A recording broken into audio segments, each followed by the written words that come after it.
बच्चों, कल हमने शब्द भेद में से सर्वनाम को शुरुआत की है और उसमें पहले तीन जो भेद है, पहला पुरुषवाचक सर्वनाम, दूसरा निश्चयवाचक सर्वनाम और तीसरा अनिश्चयवाचक सर्वनाम, ये कल हमने देखे हैं।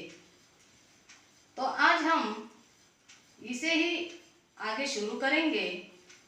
तो अगला जो भेद है हमारा, वो आज हम देखेंगे। तो बच्चों, अगला यानी चौथा सर्वनाम का भेद आज हम देखने वाले हैं, प्रश्नवाचक सर्वनाम। तो पहले हम इसकी परिभाषा देखेंगे। जो सर्वनाम शब्द किसी प्रश्न का बोध कराते हैं, उन्हें प्रश्नवाचक सर्वनाम कहते हैं। उदाहरण देखते हैं हम। देखो, बाहर कोई आया है।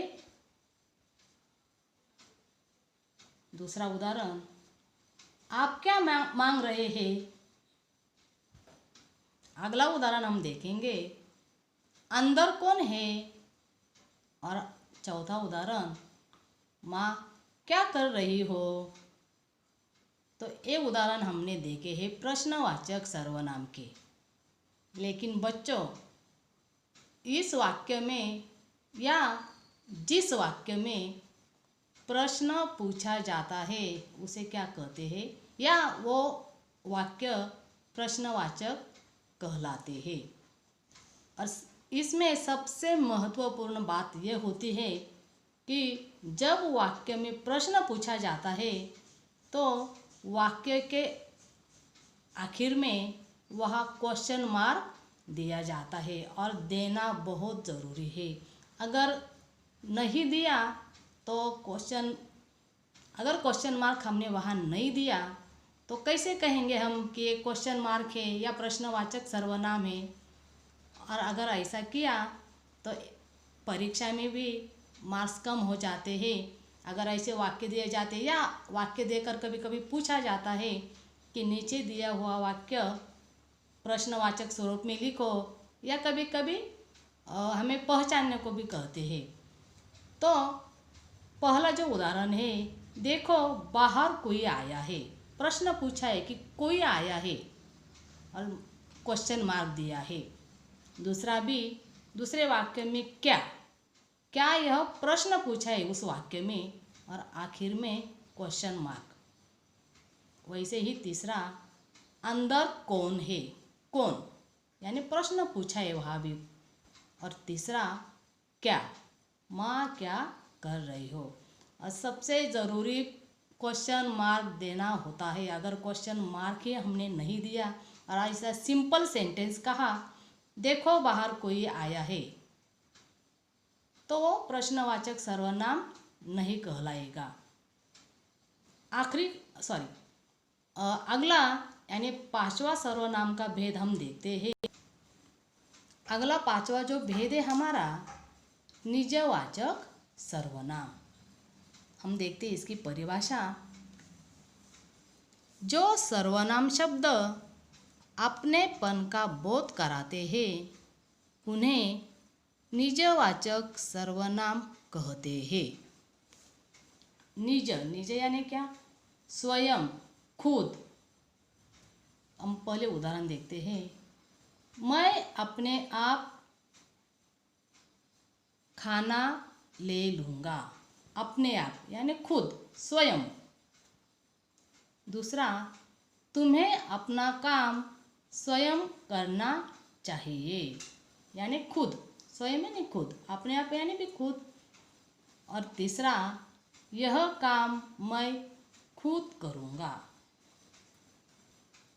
तो निज यानी क्या, मैं, खुद या अपने आप। अगला यानी आखिरी का सर्वनाम का भेद है हमारा, संबंधवाचक सर्वनाम। इसकी परिभाषा हम देखते हैं।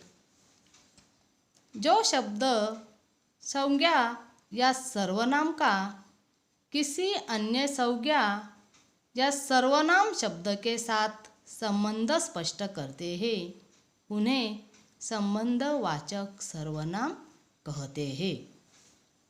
उसका उदाहरण देखते हैं हम। जो जीतेगा उसे इनाम मिलेगा।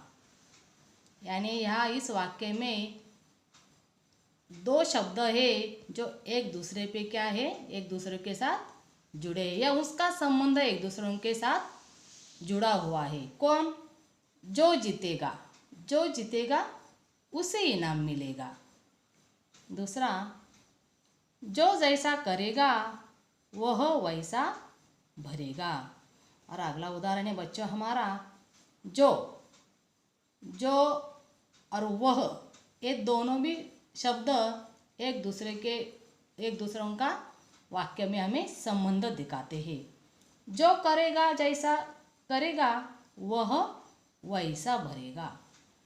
और तीसरा उदाहरण है हमारा, जो डर गया वो मर गया। यानी जो डरेगा वही मरेगा। यानी जो और वो, ये दोनों शब्द एक दूसरे से संबंध दिखाते हैं। तो इस वाक्य में, तीनों भी वाक्य में जो, उसे, दूसरे वाक्य में जो, वह, और तीसरे वाक्य में जो, वो, ये संबंधवाचक सर्वनाम के शब्द है।